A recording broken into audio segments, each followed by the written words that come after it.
Good afternoon, everyone. Thank you very much for being here today. I'm Athiya Rasul from Bangladesh, and on behalf of my group, I would like to welcome you to our PTM presentation at IUP. Hope you enjoy the presentation and find it useful. To begin with, let's take a look at the slide. As you can see, we have an elderly person here. Next, we have a pregnant lady. Then, we have a group of young children. And finally, we have some babies. Now, all these group of people, do you think they have the same diet? Definitely not. Why not? Discuss in pairs and type in your answers for 1 minute.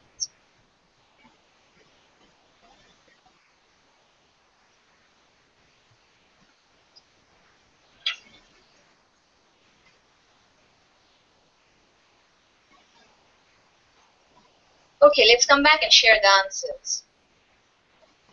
You're absolutely right. These people will not have the same diet, and for various reasons. Their diet will vary depending on their age, their sex, their likes and dislikes, their medical history, tolerance, activity pattern, lifestyle, and many such things. Now imagine this group of people as a different group of learners in your own classroom, and their diet as your own lesson. I'm sure you'll all agree that though they belong to the same age group, we have our learners in the classroom have different needs, different learning preferences, and different abilities. Just as there is no one specific diet that fits all people, there is no one specific way of teaching a lesson that fits all learners. And that is exactly why we have chosen for our PTM topic, differentiated instruction, a responsive approach. Now, differentiated instruction or DI is not a new concept. According to Carol Lee Tomlinson, DI is tailoring instruction to meet differentiated learner needs. Now, these are the objectives of our entire module.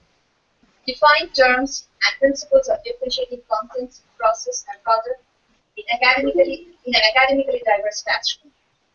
Next, adapt ways and strategies that can be incorporated for differentiated instruction, and modify an existing lesson plan that supports differentiated instruction in a mixed ability classroom.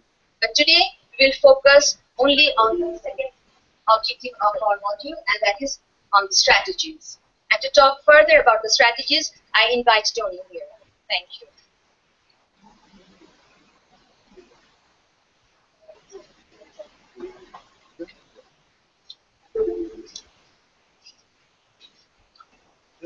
Good afternoon, everyone.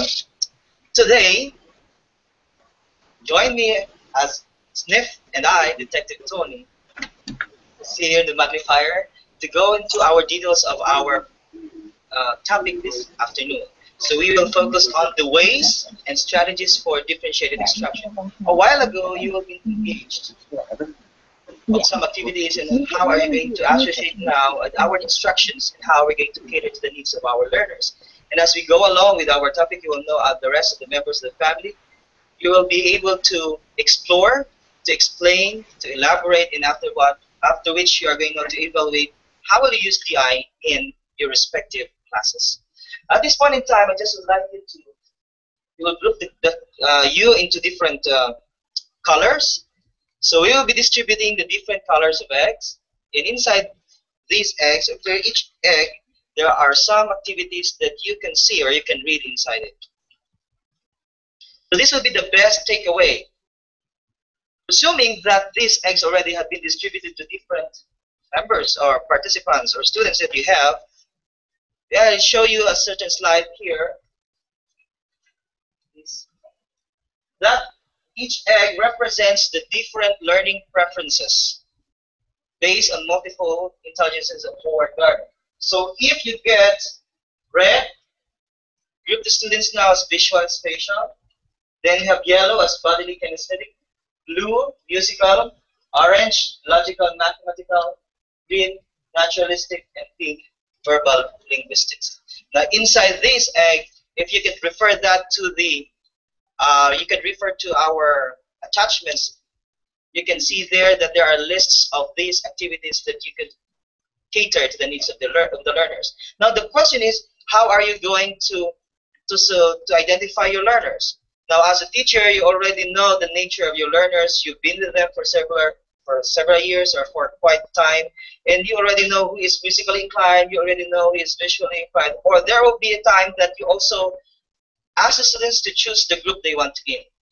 Okay. So now this is now the entire 8 multiple intelligences. So have given here the examples. For musically, remembers melodies of the song. One example there for being interpersonal is sensitive to others. So these terms here are written inside the text. So as you get the color of the egg, you can group yourselves and identify which preference are you. Next. Now at this point in time, you have to think of which you already use in strategies that you use in your classes. Now as I go through the next presenter, I just would like you to think of a certain topic about saving the environment, so that you will be able now to use multiple intelligences and grouping of students to certain topic, and later on we are going now to work on multiple intelligences with another strategy for differentiated instruction, or one among the many strategies for differentiated instruction, which is cubing. So it is very important for you not only to give differentiation, but it is very important for you to give or to look for groupings of students or to identify the preferences of the students before giving ways and strategies for differentiation. And cubing is one of those. Now may I call Ms. Lian.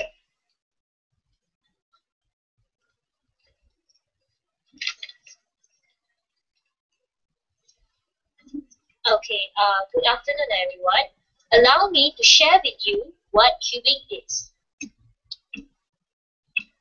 Okay, it was first introduced by Cowan-Dale in 1989 as a technique for students to learn a subject from 6 different points of view.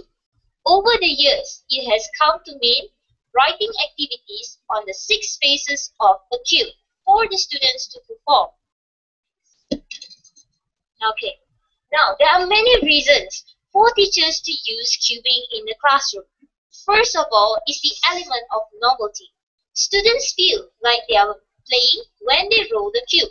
There is an element of chance because they do not know what task lies ahead for them.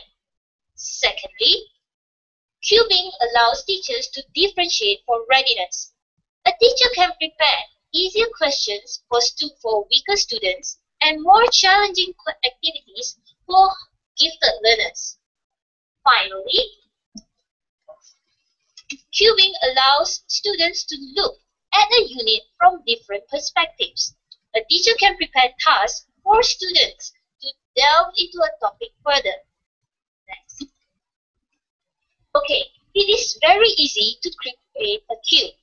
Okay, now, first of all, use curriculum documents to determine what your students should know, do, and understand. For many of us, it means referring to the syllabus provided by the Ministry of Education.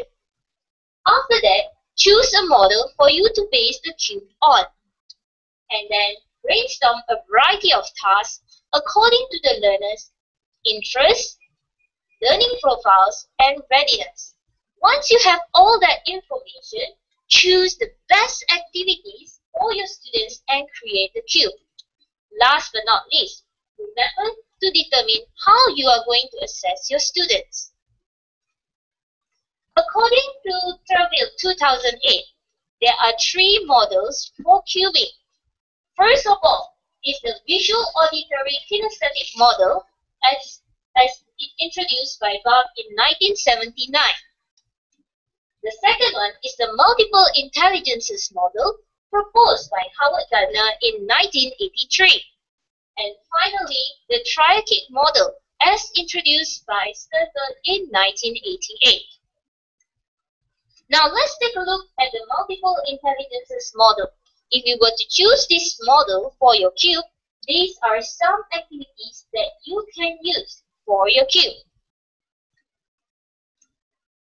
Okay, let's take a look now of an example of a multiple intelligences cube in a literature class. For students who are kinesthetically inclined, you can have the students build a miniature stage setting for your story. For those who are word smart, you can have them write a new beginning or ending to the story. For students who are very good at art, you can have them draw a picture describing at least 3 settings from the story. For those who are mathematically inclined, you can have them use a sequence or chart or timeline to describe at least 7 events. For those who can carry a tune in a bucket, you can have them select songs that are suitable for the story. And for students with high intrapersonal intelligence, you can have them complete a character report card. Now, during the lesson, provide cubes to the students. You can have students do this either individually, in pairs, or in groups. Okay? Then, a student rolls the cube and performs the task that turns up. But if the student does not feel confident or comfortable enough to do the activity, he or she can choose a different activity. Okay? Remember to give sufficient time for students to perform the task and let them share their work with the class. Okay, there are many variations of cubing. Okay, you can have your activities on a chart and have students roll the dice to choose the activities, or you can make use of a ready-made photo cube. If you want to make your own cube, you can cut a sponge, okay, and paste the task on the 6 faces of the cube, or you can also use colored presses. Okay, now I'll pass the session over to Zara.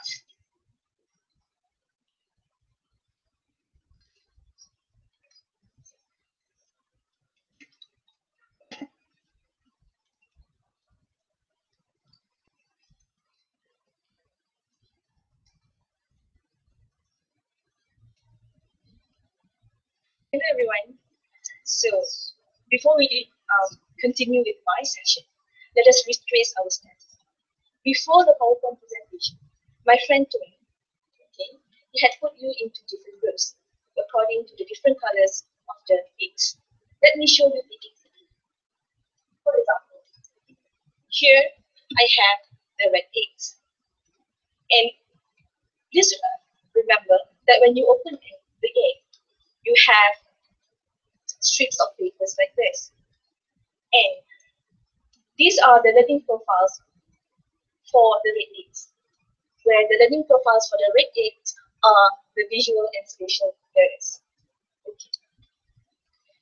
Before he ends just now, he had asked you to think about one activity that you will create to your own students or to your own groups of learners, which match the profiles in the eggs. Okay.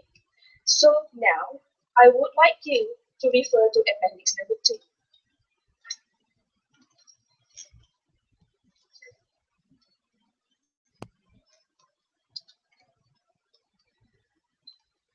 This is appendix number 2. This is an appendix which shows a blank template of a cube. So within your groups, I would like you to discuss and write at least one activity for your own group of learners in one of the cube, one of the surface of the cube. You have 1 minute to discuss and write your activity. You can begin now. Okay. While you are writing and discussing, you can share your activity with us. You can write your activity and type it and send it to me so we can share it.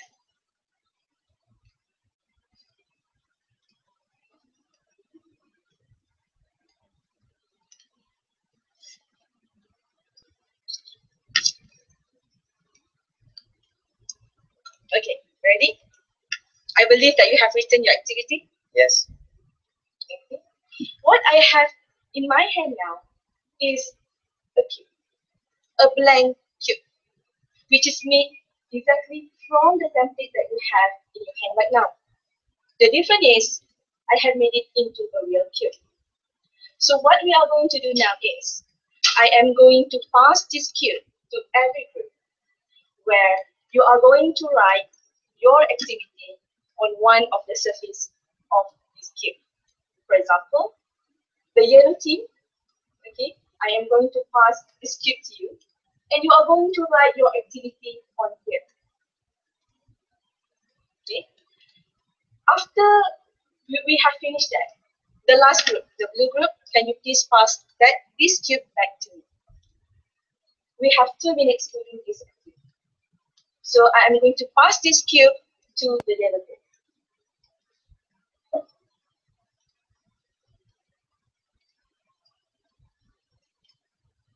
Okay.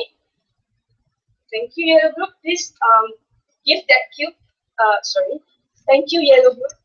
Please pass that cube to the group next to you, and the group next to you, and to the last group next to you. Please remember that we have 6 groups according to the colors of the eggs. And by the time that we finish, the blank surface of the template will be filled. And we are going to see the end product of our cube.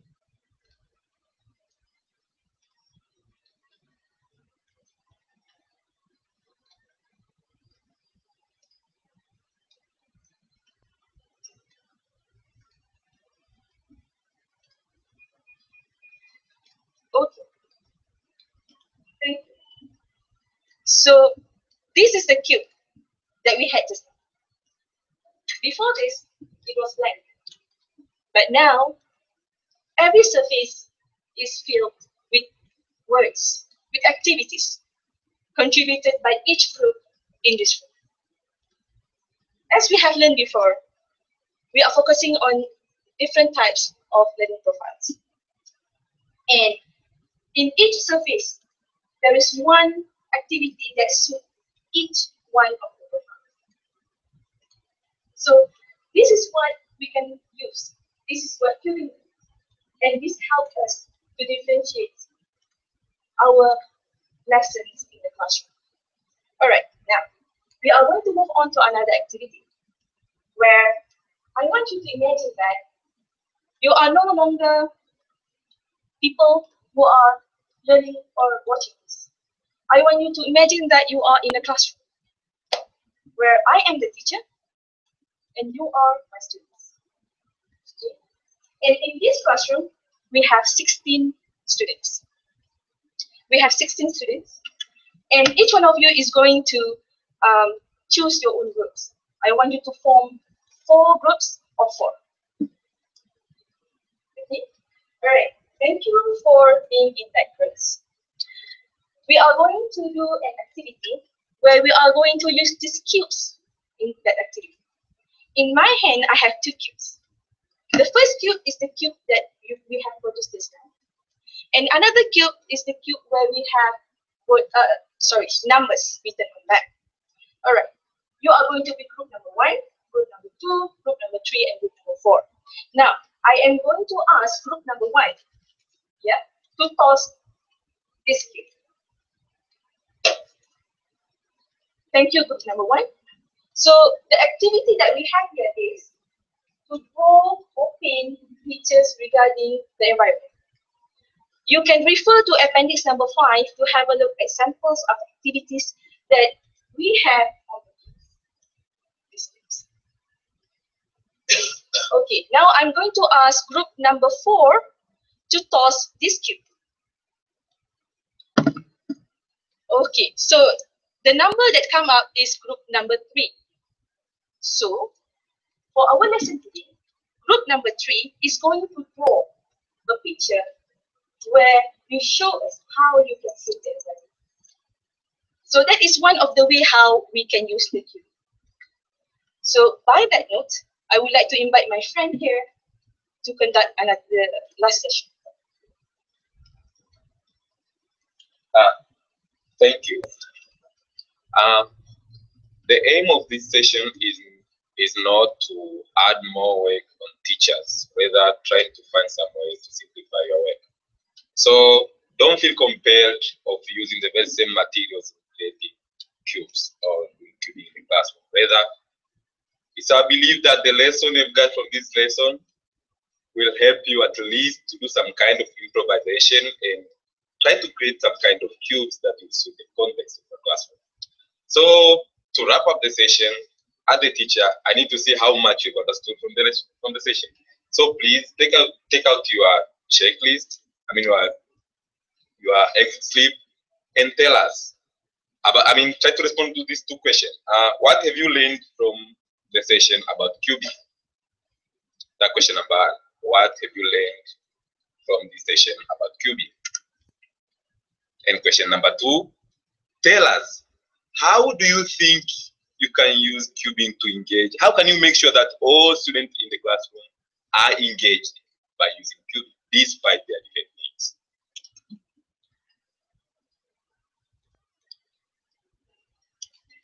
So that marks the end.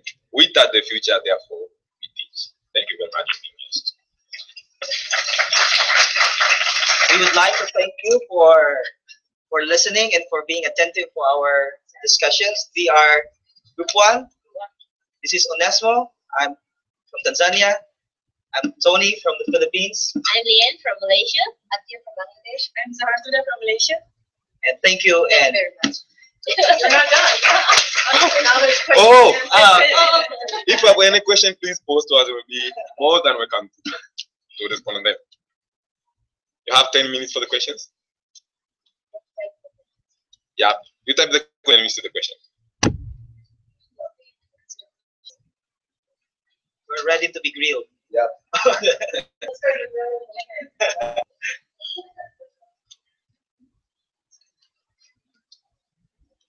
have a question. So, Sir Lars. I didn't see all of your presentation because I was bouncing in and out.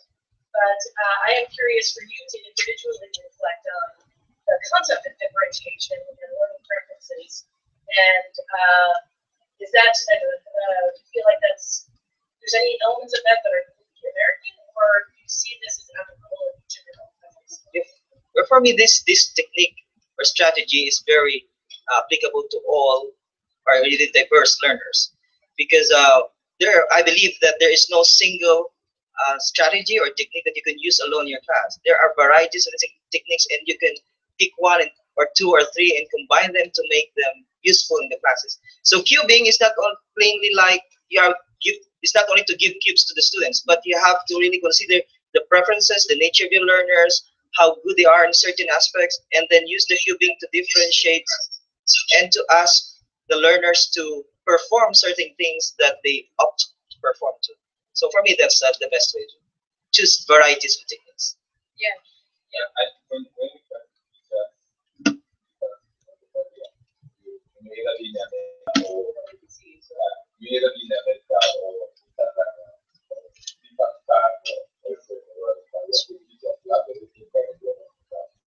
the only way to do that is trying to we have to organize the classes, we have to organize we have to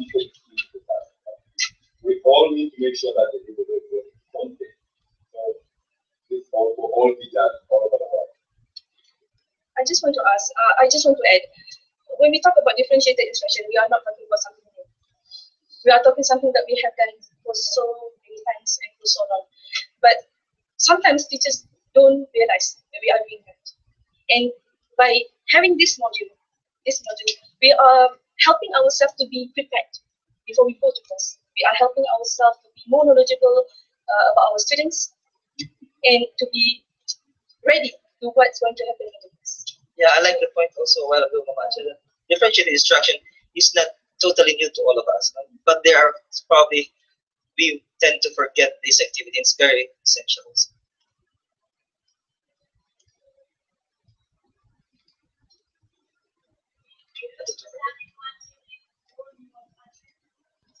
Yes, we did. Yeah. I'd like to. Yes. Mama Chaka.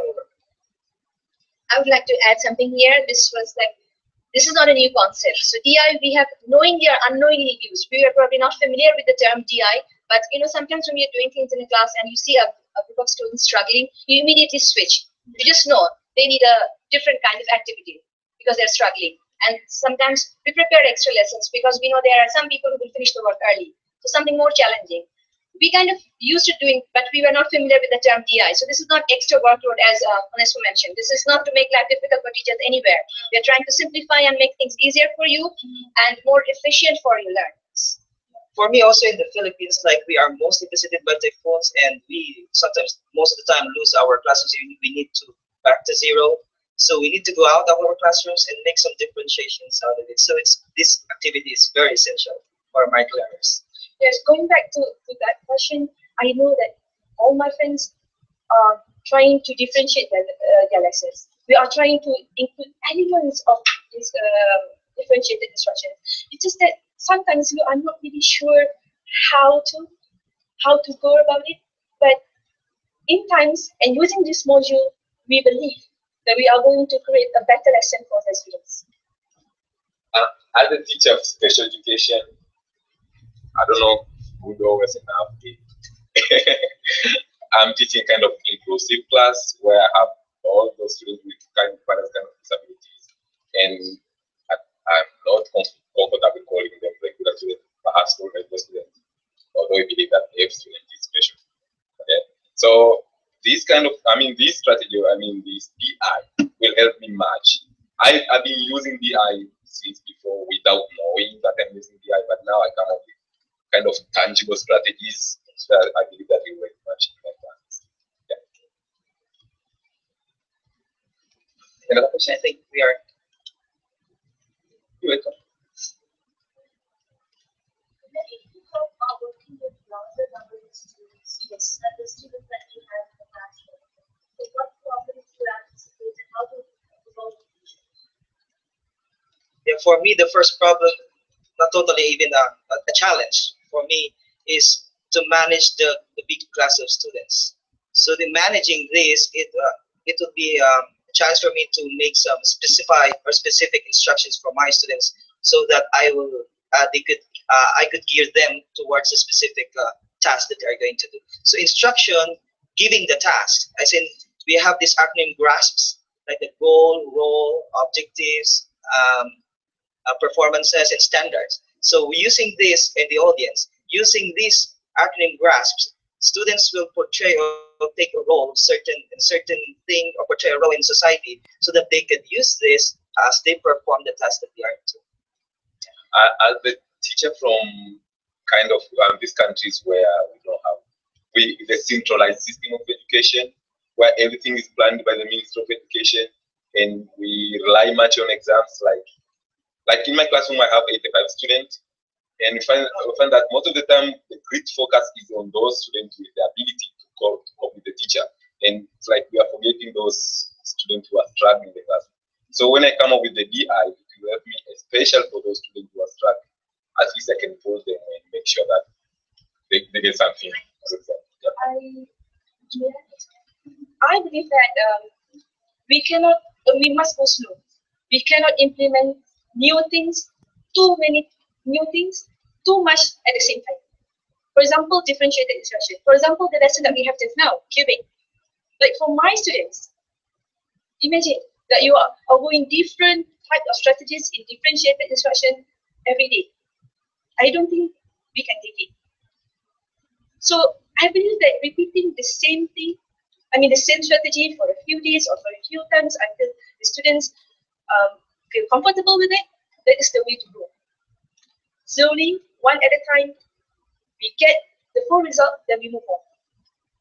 Because the objective here is to let the students learn according to their needs, to let they get what they need according to their own pace. That is the objective. Zara, you kind of echoed. I think that I wanted to say, she already has mentioned. I want to add that, like in relation to Dr. Machado's question, we have larger classrooms, like more than 50.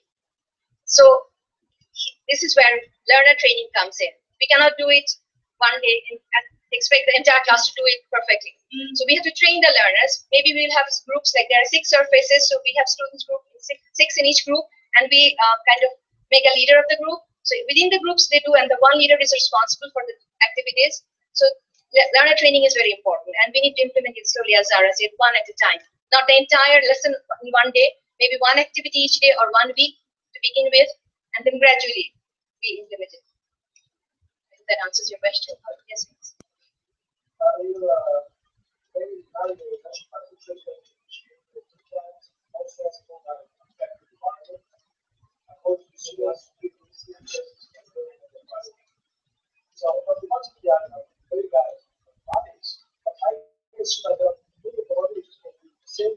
Same process and for the same audience. So, for example, if I want to teach passive voice to students, so you will have the same content, but they should do something different processes. I don't know. So, really, how can we differentiate our classroom without all these criteria of the body?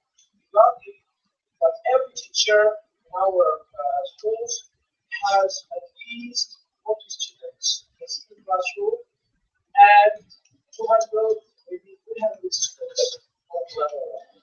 And we know that every student has different needs, learns different ways, and so on. So my question is, do we differentiate all the time or just once a Well, just this very good point or question from our dear friend Eunice. Now, the first thing for me is that you have the power, the autonomy in your class, in your classroom as a teacher. And first thing first is that you have to study your environment, study the nature of your learners. And that the question, like, you have to differentiate most of the time, I answer absolutely not, but not all the time. But you can do that so that the students also will experience it in some other class, because it would be bored if they're only geared towards certain activity. But differentiation now it depends on the teacher. When is he going to use cubing? When is he going to use flexible grouping, if this is one of our activities? When he could use literature circle in literature? When he could use other activities or other strategies? So it depends also on your objective in your lesson. It depends also on the purpose you want to make your students work inside the classroom. So yeah, that's my point. May I add? According to this book by Johnny Turfield, Differentiating to Students' Learning Preferences, he said that we do not need to differentiate all the time. We should know when. And especially, we must choose which contents in the units that we should focus on. And he said that we should focus on the important aspects of the units. Because if we have to do differentiating instructions every lesson, every day, every time, as a teacher, I'm not sure. But to start including differentiating instructions in my lessons twice, or 4 times in my lessons every week, I think I can manage that. Yeah, in addition to that, the DI is also performance-based, outcomes-based, at the same time a product-based. So this is the 21st century. If we're going now to able to reach on the forces of 21st century, like you want your students to be communicatively involved, you want them to collaborate, you want them to be creative, and you want them to be critically minded, differentiated instruction is one of the choices that we could use as teachers. I think a teacher is a master of his or her own classroom. You know when to differentiate and when not to differentiate. So, I mean, the power and the autonomy is up to your hands. You can do whatever you like, but if you remember that when we are wrapping up the session, we thought that you need to improvise in the classroom and see, now I need to do differentiate. I need to do DI, and maybe cubing will not suit. I can opt something else that might look like cubing, or something different from cubing. It depends on what you're teaching at that time and the nature of that classroom. So we are about to end, and we say that always love learning, always love to learn. And we say We are teachers and we make tomorrow's best. Yeah. Thank you. Thank you, Alex, IUP, and Aleph, and yes.